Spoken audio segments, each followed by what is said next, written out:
The Story of Civilization, Volume 6, The Reformation, by Will Durant. Part 2, Continued, Cassette 8, Side 1. He found time to write books. He began a history of Richard III, but as its tenor was sharply against autocracy, and autocracy was on the throne, he thought it discreet to avoid the fatality of print. It was published after his death. Shakespeare based a play on it, and the biography, broadcast by the drama, may bear some responsibility for the character that Richard bears. In 1516, as if in a playful aside, More tossed off, in Latin, one of the most famous of all books, creating a word, setting a precedent and pace for modern utopias, anticipating half of socialism, and voicing such criticism of English economy, society, and government that again he put valor behind discretion and had the volume published abroad in 6 Latin editions before allowing it to be printed, still in Latin, in England. He professed to have written it for amusement, with no intention to make it public, but he thanked Erasmus for seeing it through the press at Louvain. It was translated into German, Italian, and French before the first English version appeared in 1551, 16 years after the author's death. By 1520 it was the talk of the continent. More had called it nusquama, nowhere. We do not know who had the happy thought of changing this, amid the printing, to the Greek equivalent Utopia. The mise-en-scène of the tale was so ingenious that many readers took it as authentic history, and a missionary was said to have planned to go and convert the Utopians to Christianity. More had been sent by Henry VIII on an embassy to Bruges in 1515. Thence he had passed to Antwerp with a letter of introduction from Erasmus to Peter Giles, the city clerk. The prelude pretended that Giles had introduced More to a bearded, weather-worn Portuguese mariner, Raphael Hythloday, Greek for skilled in nonsense, who had sailed with Amerigo Vespucci in 1504, had made his way round the globe, 6 years before Magellan's voyage, and had visited in the New World a happy island whose inhabitants had solved most of the problems plaguing Europe at that time. The Louvain edition made the hoax more plausible by prefixing a woodcut of the isle and a specimen of the Utopian language. Only one slip gave the plot away. Hythloday digresses to praise Archbishop Morton, in terms more natural to More's gratitude than to the mariner's experience. The imaginary Magellan describes the communism of the islanders. Among the Utopians, all things being common, every man hath abundance of everything. I compare with them so many nations, where every man calleth that which he hath gotten his own proper and private goods. I hold well with Plato that all men should have and enjoy equal portions of wealth and commodities. For where every man, under certain titles and pretenses, draweth and plucketh to himself as much as he can, so that a few divide among themselves all the whole riches, there to the residue is left lack and poverty. In Utopia, each man takes his product to the common store and receives from it according to his needs. None asks more than enough, for security from want forestalls greed. Meals are eaten in common, but if a man wishes, he may eat at home. There is no money in Utopia, no buying cheap and selling dear. The evils of cheating, stealing, and quarreling over property are unknown. Gold is used not as currency, but to make useful things like chamber pots. No famines or lean years come, for the communal storehouses maintain a reserve against emergencies. Every family engages in both agriculture and industry, men and women alike. In order to ensure adequate production, 6 hours of work per day are required of each adult, and choice of occupation is limited by collective needs. The Utopians are free in the sense of freedom from hunger and fear, but they are not free to live on the labor of others. There are laws in Utopia, but they are simple and few. Therefore, every man is expected to plead his own case, and no lawyers are allowed. Those who violate the laws are condemned for a time to serve the community as bondmen. They do the more disagreeable tasks, but after finishing their term they are restored to full equality with their fellow men. Those who repeatedly and seriously offend are put to death. The supply of bondmen is raised by ransoming prisoners condemned to death in other lands. The unit of society in Utopia is the patriarchal family. The wives be ministers to their husbands, the children to their parents. Monogamy is the only form of sexual union permitted. Before marriage, the betrothed are advised to view each other naked so that physical defects may be revealed in time, and if they are serious, the contract may be annulled. The wife, after marriage, goes to live with her husband in his father's household. Divorce is allowed for adultery and by free mutual consent, conditional on the consent of the communal council. Annually, every 30 families choose a phylarch to govern them. Every 10 phylarchs choose a chief phylarch to administer a district of 300 households. The 200 phylarchs serve as a national council, which elects for life the prince or king. A basic obligation of the phylarchs is to preserve the health of the community by providing clean water, public sanitation, medical and hospital care. For health is the chief of all earthly boons. The rulers organize education for children and for adults. They stress vocational training, support science, and discourage astrology, fortune-telling, and superstition. They may make war on other peoples if they judge that the good of the community so requires. They count this the most just cause of war, when any people holdeth a piece of ground void and vacant to no good nor profitable use, keeping other from the use or possession of it, who by the law of nature ought thereby to be nourished and relieved. Was this a defense of the colonization of America? But the Utopians do not glorify war. They hate it as plainly brutal, and contrary to the sentiment of nearly every other nation, they regard nothing more inglorious than glory derived from war. Religion in Utopia is almost, not quite, free. Tolerance is given to any creed except atheism and the denial of human immortality. The Utopian may, if he wishes, worship the sun or the moon. But those who use violence of action or speech against any recognized religion are arrested and punished, for the laws seek to prevent religious strife. Deniers of immortality are not punished, but they are excluded from office and are forbidden to voice their views to any but priests and men of gravity. Otherwise, it should be lawful for every man to favor and follow what religion he would, and might do his best to bring other to his opinion, so that he did it peaceably and soberly, without haste and contentious rebuking and inveighing against other.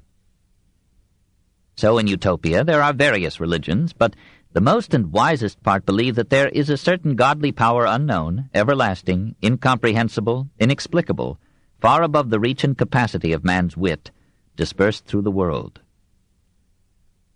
Monasticism is permitted, provided the monks will busy themselves with works of charity and communal utility, such as repairing roads and bridges, cleaning ditches, cutting timber, and acting as servants, even as bondmen. And they may marry if they so desire. There are priests, but they too marry. The state keeps as religious feasts the first and last of every month and year, but in the religious exercises of these holy days no image of any god is seen in the church, and no prayers be used but such as every man may boldly pronounce without the offending of any sect. On each of these holy days wives and children prostrate themselves before their husbands or parents and ask forgiveness for any offense committed or any duty omitted. And no one is to come to church until he has made peace with his enemy.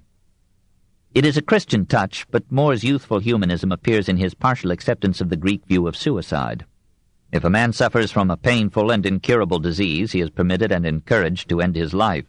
In other cases, More believes, suicide is cowardice, and the corpse is to be cast unburied into some stinking marsh. We do not know how much of this represented More's considered conclusions, how much was Erasmus, how much was half-playful imagination. However, the young statesman carefully dissociated himself from the socialism of his utopians. I am of opinion, he represents himself as saying to Hythloday, that men shall never live wealthily where all things are in common. For how can there be abundance of goods, where the regard of his own gains driveth not to work, but the hope that he hath in other men's travails maketh him slothful? It is not possible for all things to be well unless all men were good, which I think will not be yet these good many years.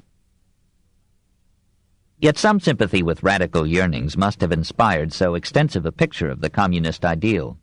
Other pages of the Utopia criticize with angry severity the exploitation of the poor by the rich.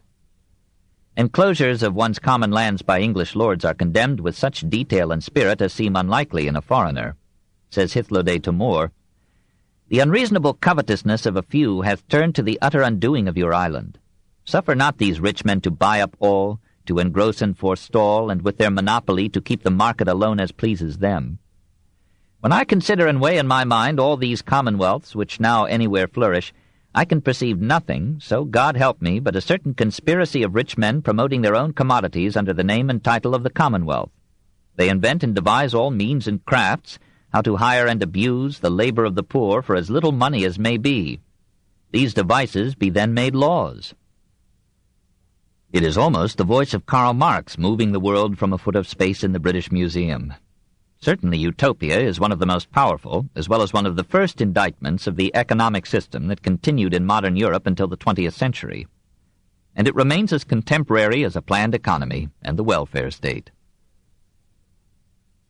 3. The Martyr.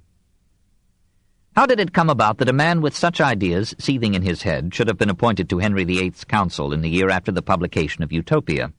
Probably the king, despite his reputation for learning, could not bear to read the book in Latin, and died before it was Englished. More kept his radical fancies for his friends. Henry knew him as a rare synthesis of ability and integrity, valued him as a tie with the House of Commons, knighted him, made him under-treasurer in 1521, and entrusted him with delicate tasks of diplomacy. More opposed the foreign policy by which Wolsey led England into war with Charles V.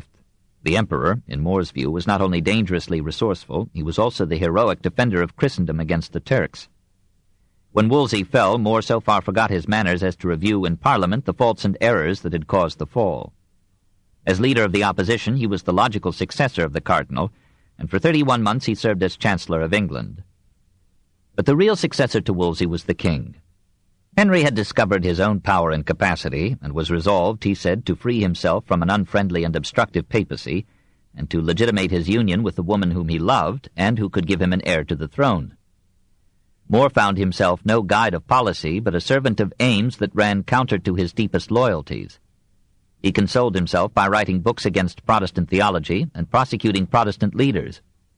In a dialogue concerning heresies in 1528, and in later works, he agreed with Ferdinand II, Calvin, and the Lutheran princes on the necessity of religious unity for national strength and peace. He feared the division of England into a dozen or 100 religious sects. He who had defended Erasmus's Latin translation of the New Testament protested against Tyndale's English version as distorting the text to prove Lutheran points. Translations of the Bible, he felt, should not be turned into weapons for tavern philosophers. In any case, he held, the Church was too precious a vehicle of discipline, consolation, and inspiration to be torn to pieces by the hasty reasoning of vain disputants. From this mood he passed to the burning of Protestants at the stake. The charge that in his own house he had a man flogged for heresy is disputed. More's account of the offender seems far removed from theology. If he spied any woman kneeling in prayer, and if her head hung anything low in her meditations, then he would steal behind her and would labor to lift up all her clothes and cast them quite over her head.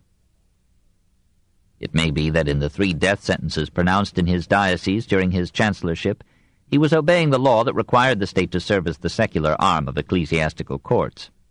But there is no doubt that he approved of the burnings. He admitted no inconsistency between his conduct and the large toleration of religious differences in his Utopia, for even there he had refused toleration to atheists, deniers of immortality, and those heretics who resorted to violence or vituperation. Yet he himself was guilty of vituperation in arguing against the English Protestants. The time came when More thought Henry the most dangerous heretic of all. He refused to approve the marriage with Anne Boleyn, and he saw in the anti-clerical legislation of 1529-32 a ruinous assault upon a church that, to his mind, stood as an indispensable base of social order. When he retired from office to the privacy of his Chelsea home in 1532, he was still in his prime at 54, but he suspected that he had not much longer to live. He tried to prepare his family for tragedy by talking, so reports his son-in-law William Roper, of the lives of holy martyrs, and of their marvelous patience, and of their passions, sufferings, and deaths, that they suffered rather than they would offend God, and what an happy and blessed thing it was for the love of God to suffer loss of goods, imprisonment, loss of lands, and life also. He would further say unto them that upon his faith, if he might perceive his children would encourage him to die in a good cause, it should so comfort him that for the very joy thereof it would make him merrily to run to death. His expectations were fulfilled. Early in 1534 he was indicted on a charge of having been privy to the conspiracy connected with the nun of Kent. He admitted having met her and having believed her to be inspired, but he denied any knowledge of conspiracy. Cromwell recommended, Henry granted, forgiveness. But on April 17th, More was committed to the Tower for refusing to take oath to the Act of Succession, which, as presented to him, involved a repudiation of papal supremacy over the Church in England. His favorite daughter, Margaret, wrote to him begging him to take the oath. He replied that her plea gave him more pain than his imprisonment. His second wife visited him in the Tower, and, according to Roper, berated him for obstinacy. "What the good year, Mr. More, I marvel that you, that have always been hitherunto taken for a wise man, will now so play the fool to lie here in this close filthy prison, and be content to be shut up among mice and rats, when you might be abroad at your liberty, and with the favour and goodwill of the king and his council, if you would but do as all the bishops and best learned of this realm have done. And seeing you have at Chelsea a right fair house, your library, your books, your gallery, your garden, your orchards, and all other necessaries so handsomely about you, where you might, in the company of me, your wife, your children, and your household, be merry, I muse what a God's name you mean here still thus fondly to tarry." Other efforts were made to move him, but he smilingly resisted them all. On July 1st, 1535, he was given a final trial. He defended himself well, but he was pronounced guilty of treason. While he was returning from Westminster to the Tower, his daughter Margaret twice broke through the guard, embraced him, and received his last blessing. On the day before his execution, he sent his hair shirt to Margaret, with the message that tomorrow were a day very meet to go to God. Farewell, my dear child. Pray for me, and I shall pray for you and all your friends, that we may merrily meet in heaven. When he mounted the scaffold on July 7th and found it so weak that it threatened to collapse, he said to an attendant, "I pray you, Mr. Lieutenant, see me safe up, and for my coming down let me shift for myself." The executioner asked his forgiveness. More embraced him. Henry had given directions that only a few words should be allowed the prisoner. More begged the spectators to pray for him, and to bear witness that he suffered death in and for the faith of the Holy Catholic Church. He then asked them to pray for the king, that God might send him good counsel, and he protested that he died being the king's good servant, but God's first. He repeated the 51st Psalm. Then he laid his head upon the block, carefully arranging his long grey beard that it should take no harm. "Pity that should be cut," he said, "that hath not committed treason." His head was affixed to London Bridge. A wave of terror passed through an England that now realized the resolute mercilessness of the king, and a shudder of horror ran through Europe. Erasmus felt that he himself had died, for "we had but one soul between us." He said that he had now no further wish to live, and a year later he too was dead.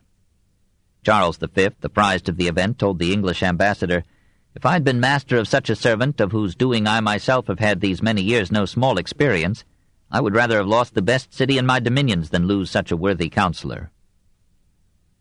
Pope Paul III formulated a bull of excommunication, outlawing Henry from the fellowship of Christendom, interdicting all religious services from England, forbidding all trade with it, absolving all British subjects from their oaths of allegiance to the king, and commanding them and all Christian princes to depose him forthwith.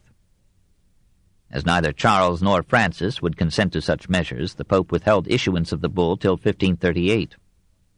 When he did promulgate it, Charles and Francis forbade its publication in their realms, unwilling to sanction papal claims to power over kings. The failure of the bull signalized again the decline of papal authority and the rise of the sovereign national state. Dean Swift thought More the man of the greatest virtue, perhaps using this word in its old sense of courage, this kingdom ever produced. On the 400th anniversary of their execution, the Church of Rome enrolled Thomas More and John Fisher among her saints. 4. A Tale of Three Queens. Within some 30 months of More's death, Henry lost 3 of his 6 queens. Catherine of Aragon wasted away in her northern retreat, still claiming to be Henry's only lawfully wedded wife and England's rightful queen. Her faithful maids continued to give her that title. In 1535 she was removed to Kimbolton Castle, near Huntingdon, and there she confined herself to one room, leaving it only to hear Mass. She received visitors and used them very obligingly. Mary, now 19, was kept at Hatfield, only 20 miles away, but mother and daughter were not allowed to see each other and were forbidden to communicate. They did nevertheless, and Catherine's letters are among the most touching in all literature. Henry offered them better quarters if they would acknowledge his new queen. They would not. Anne Boleyn had her aunt made governess to Mary and bade her keep the bastard in place by a box on the ears now and then. In December 1535, Catherine sickened, made her will, wrote to the emperor asking him to protect her daughter, and addressed a moving farewell to her most dear lord and husband, the king. The hour of my death now approaching, I cannot choose but, out of the love I bear you, advise you of your soul's health, which you ought to prefer above all considerations of the world or flesh whatsoever, for which yet you have cast me into many calamities, and yourself into many troubles. But I forgive you all, and pray God to do likewise. For the rest I commend unto you Mary, our daughter, beseeching you to be a good father to her. Lastly, I make this vow, that my eyes desire you above all things. Farewell. Henry wept on receiving the letter, and when Catherine died on January 7, 1536, aged 50, he ordered the court to go into mourning. Anne refused. Anne could not know that within 5 months she too would be dead, but she knew that she had already lost the king.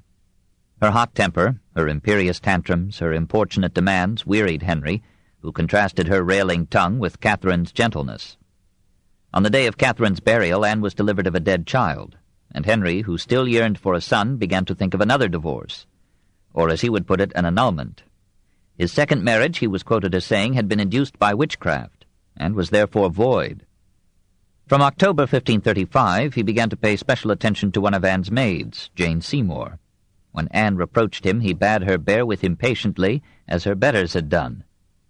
Perhaps following ancient tactics, he accused her of infidelity. It seems incredible that even a flighty woman should have risked her throne for a moment's dalliance, but the king appears to have sincerely believed in her guilt. He referred the rumors of her amours to his council. It investigated, and reported to the king that she had committed adultery with 5 members of the court: Sir William Brereton, Sir Henry Norris, Sir Francis Weston, Mark Smeaton, and her brother, Lord Rochford. The 5 men were sent to the Tower, and on May 2, 1536, Anne followed them. Henry wrote to her holding out hopes of forgiveness or lenience if she would be honest with him. She replied that she had nothing to confess. Her attendants in prison alleged that she had admitted receiving proposals of love from Norris and Weston, but that she claimed to have repulsed them. On May 11th, the Grand Jury of Middlesex, having been asked to make local inquiries into offences allegedly committed by the Queen in that county, reported that it found her guilty of adultery with all 5 of the accused men, and gave specific names and dates.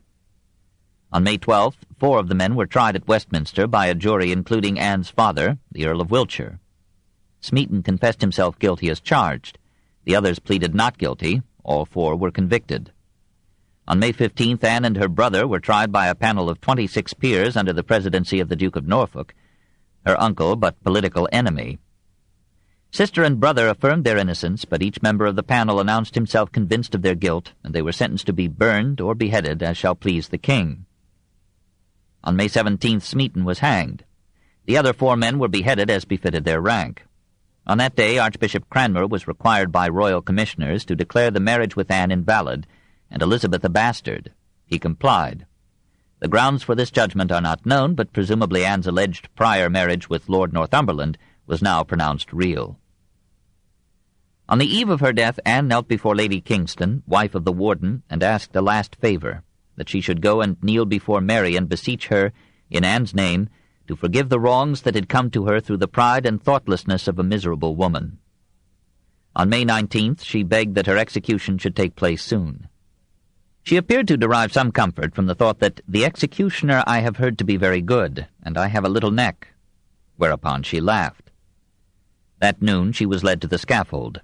She asked the spectators to pray for the king, for a gentler and more merciful prince was there never, and to me he was ever a good, a gentle, and sovereign lord. No one could be sure of her guilt, but few regretted her fall.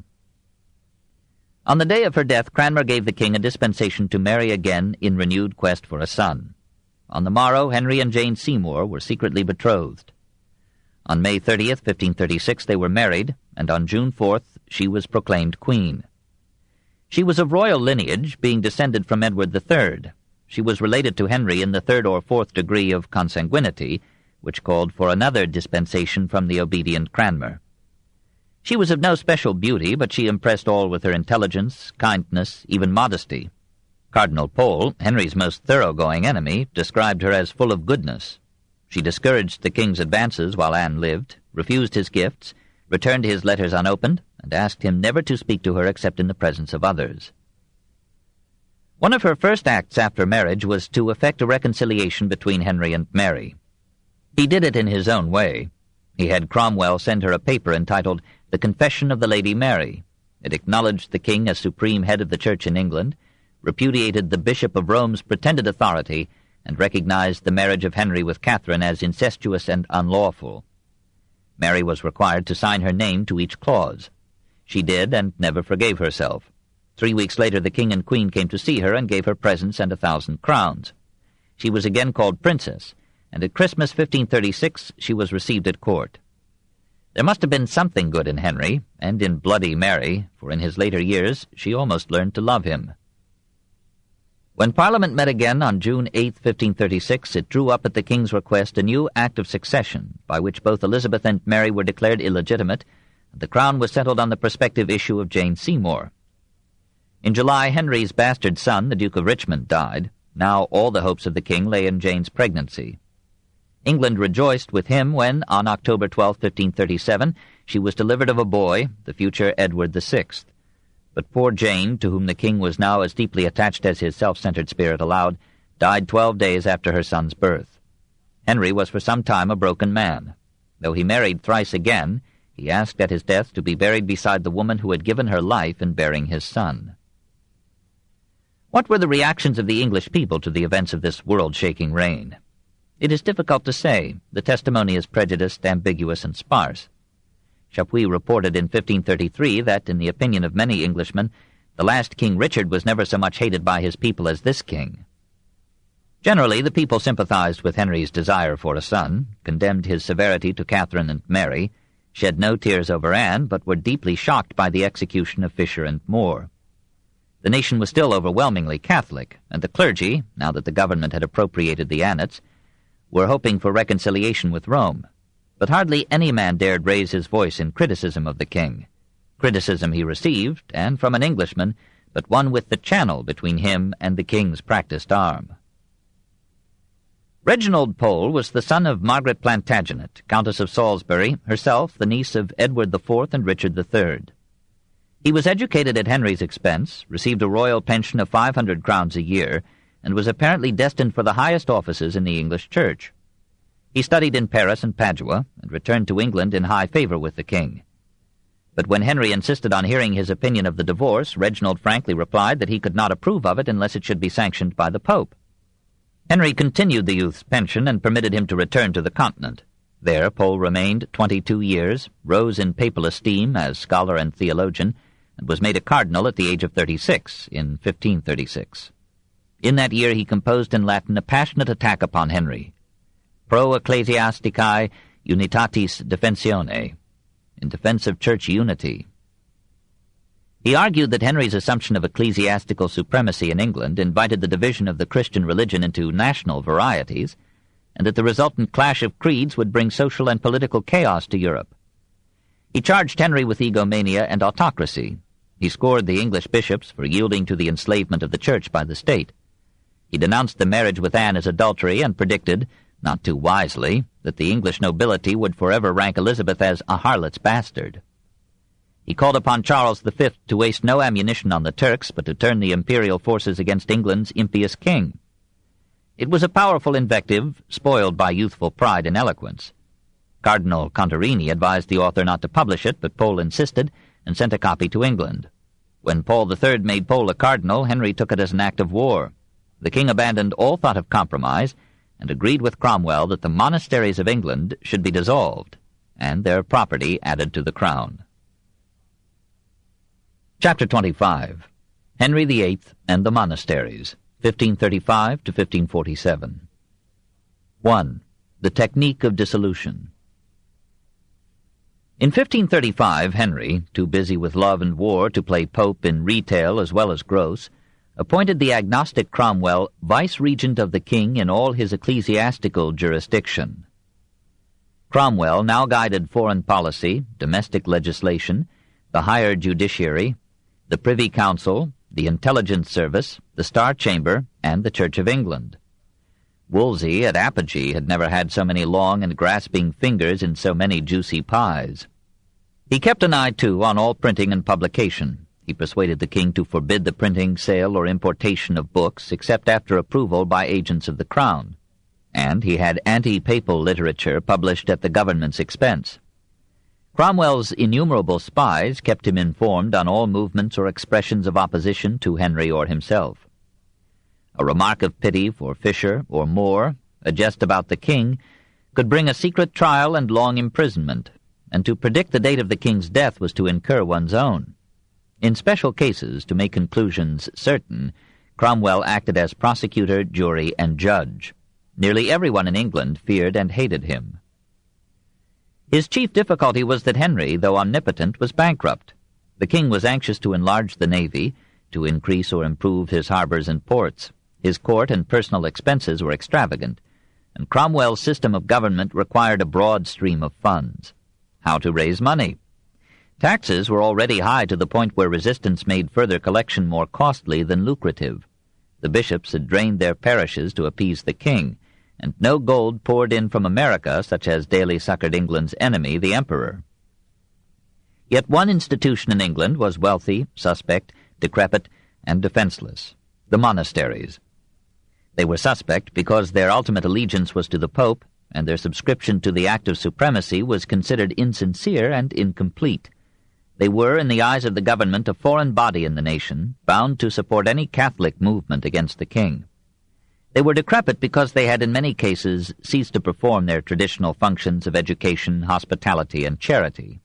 They were defenseless because the bishops resented their exemption from episcopal control, because the nobility, impoverished by civil war, coveted their wealth, because the business classes looked upon monks and friars as idling wasters of natural resources, and because a large section of the commonalty, including many good Catholics, no longer believed in the efficacy of the relics that the monks displayed, or in the masses that the monks, if paid, offered for the dead. And there were excellent precedents for closing monasteries. Zwingli had done it in Zurich, the Lutheran princes in Germany, Wolsey in England. Parliament had already in 1533 voted authority to the government to visit the monasteries and compel their reform. In the summer of 1535, Cromwell sent out a trio of visitors, each with a numerous staff, to examine and report on the physical, moral, and financial condition of the monasteries and nunneries of England, and for good measure, the universities and episcopal sees as well. These visitors were young, impetuous men likely to execute their work rather thoroughly than delicately. They were not immune to presents. The object of their mission was to get up a case for the crown, and they probably used every means in their power to induce the monks and the nuns to incriminate themselves. It was not difficult to find, among the 600 monasteries of England, an impressive number that showed sexual, sometimes homosexual, deviations, loose discipline, acquisitive exploitation of false relics, sale of sacred vessels or jewelry to add to monastic wealth and comforts, neglect of ritual, hospitality, or charity. But the reports usually failed to state the proportion of offending to meritorious monks, and to discriminate clearly between gossip and evidence. To the Parliament that met on February 4, 1536, Cromwell submitted a black book, now lost, revealing the faults of the monasteries and recommending, with strategic moderation, that monasteries and convents having an income of £200, or about $20,000 or less per year, should be closed. The Parliament, whose members had been largely chosen by Cromwell's aides, consented. A court of augmentations was appointed by the king to receive for the royal treasury the property and revenues of these 376 lesser monasteries. 2,000 monks were released to other houses or to the world, in the latter case with a small sum or pension to tide them over till they found work. Of the 130 nunneries, only 18 had an income over £200, but only half were now closed. The drama of dissolution was interrupted by a triple rebellion in the north. Just as Christianity had been born in the cities and had reached the villagers, or pagani, last, so in Switzerland, Germany, and England the Reformation rose in the towns and was long resisted in the countryside. Protestantism in England and Scotland decreased as distance from London or Edinburgh increased. It reached Wales and northern England tardily, and found scant welcome in Ireland. In the northern shores of England, the spoliation of the lesser monasteries kindled a fire of resentment that had long been prepared by mounting taxation, the royal dictatorship over the clergy, and clandestine priestly exhortations. Dispossessed monks who found it hard to collect their pensions or to get work joined the already numerous and plaintive unemployed. Dispossessed nuns, wandering from shelter to shelter, stirred public anger against the government, and the aides of Cromwell's visitors fed the fury by decking themselves in the spoils of the monastic chapels, making copes into doublets, priestly tunics into saddlecloths, and relic cases into dagger sheaths. On October 2, 1536, a visitor who had just closed a convent in Legbourne was attacked by a crowd in neighboring Louth. His records and credentials were seized and burned, and with a sword at his breast he was compelled to swear loyalty to the Commons. All in the crowd took an oath to be faithful to the king and the Roman Catholic Church. On the morrow, a rebel army gathered at Caister, a few miles away. Priests and homeless monks exhorted them. The local gentry were forced, some were willing, to join. On the same day, a larger muster of villagers took place at Horncastle, another town in Lincolnshire. The chancellor of the Bishop of Lincoln was accused of being an agent of Cromwell. He was taken from his bed and beaten to death with staves. The rebels designed a banner picturing a plough, a chalice, a horn, and the 5 last words of Christ, and they drew up demands which were dispatched to the king. The monasteries should be restored, taxes should be remitted or eased, the clergy should no more pay tithes or annats to the crown, villain blood, namely Cromwell, should be removed from the Privy Council, and heretic bishops, chiefly Cranmer and Latimer, should be deposed and punished. Recruits for the rebellion came in from the northern and eastern counties. Some 60,000 men assembled at Lincoln and awaited the answer of the king. His answer was furious and uncompromising. He charged the rebels with ingratitude to a gracious ruler, insisted that the closing of the lesser monasteries was the will of the nation expressed through Parliament, and bade the insurgents surrender their leaders and disperse to their homes on pain of death and confiscation of goods. At the same time, Henry ordered his military aides to collect their forces and march under the Earl of Suffolk to the assistance of Lord Shrewsbury, who had already organized his retainers to withstand attack. And he wrote privately to the few nobles who had joined the revolt. These, now perceiving that the king could not be awed, and that the poorly armed insurgents would soon be overwhelmed, persuaded so many of them to return to their villages that the rebel army, over the protests of the priests, rapidly melted away. Louth gave up 15 leaders, 100 more were captured, and a royal pardon was declared for the rest. The captives were taken to London in the Tower. 33, including 7 priests and 14 monks, were hanged. The rest were leisurely freed. Meanwhile, a still more serious uprising had developed in Yorkshire. A young barrister, Richard Aske, found himself caught physically and emotionally in the movement. Another lawyer, William Stapleton, was frightened into the captaincy of a rebel division at Beverley. Lord Darcy of Templehurst, an ardent Catholic, lent the revolt his secret support. 2 Percys joined, and most of the northern nobility followed suit. On October 15, 1536, the main army of some 9,000 men, under Aske, laid siege to York. The citizens of the city compelled the mayor to open the gates. Aske kept his men from pillage, and in general maintained remarkable order in his untrained host. He proclaimed the reopening of the monasteries. The monks joyfully returned to them and gladdened the hearts of the pious with the new ardor of their chants. Aske advanced and captured Pomfret, and Stapleton took Hull without shedding blood. To the demands presented by the Lincolnshire men, others were added and sent to the king. To suppress all heretics and their literature, to resume ecclesiastical ties with Rome, to legitimize Mary, to dismiss and punish Cromwell's visitors, and to annul all enclosures of common lands since 1489. This was the most critical point in Henry's reign. Half the country was in arms against his policies. Ireland was in revolt, and Paul III and Cardinal Pole were urging Francis I and Charles V to invade England and depose the king.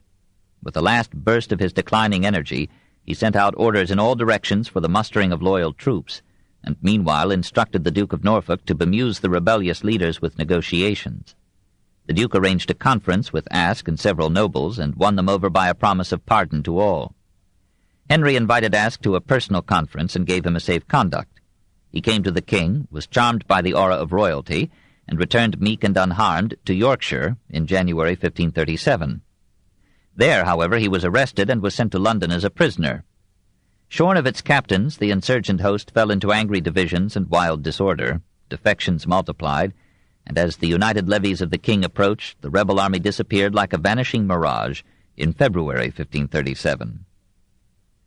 When Henry was assured that the revolt and invasion had both collapsed, he repudiated Norfolk's promise of a general pardon, ordered the arrest of such disaffected leaders as could be found, and had several of them, including Aske, put to death.